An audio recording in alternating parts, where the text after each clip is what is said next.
Usai ikuti pelatihan dasar, 59 CPNS Pemkot Ambon diminta ciptakan inovasi.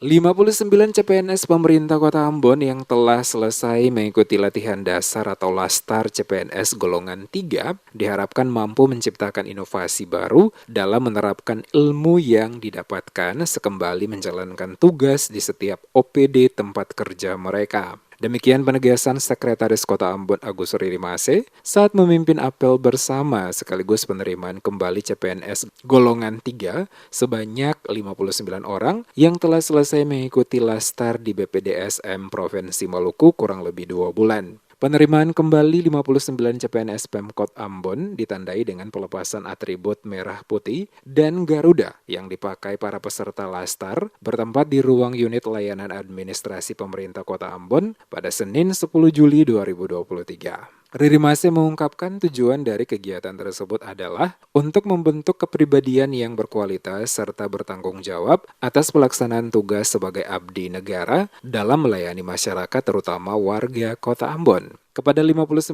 CPNS yang baru selesai mengikuti Lastar, Ririmase berharap mereka harus mampu menciptakan inovasi-inovasi baru dengan melakukan perubahan sikap dan perilaku dari yang sebelum mengikuti kegiatan dan setelah mengikuti kegiatan, guna memastikan ada perubahan dalam tugas yang dijalankan.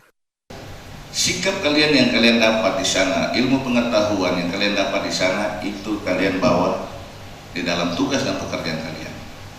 Bukan sekadar di pendidikan saja. Harus ada before dan after. Ya, sebelum sesudah. Harus ada perubahan sikap, perilaku. Sebelum saya mengikuti pendidikan, saya seperti ini. Setelah saya mengikuti pendidikan, saya seperti ini. Kalian dibutuhkan inovasi-inovasi untuk membantu pemerintah kota melalui kalian punya OPD yang kalian bekerja.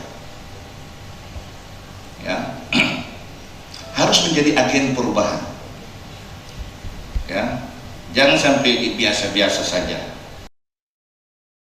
Seperti diketahui, sebanyak 59 CPNS golongan 3 pemerintah Kota Ambon telah dikembalikan ke unit kerja masing-masing setelah sebelumnya mengikuti pelatihan dasar kurang lebih 2 bulan sejak 8 Mei sampai 7 Juli 2023 di Balai Diklat BPDSM Provinsi Maluku.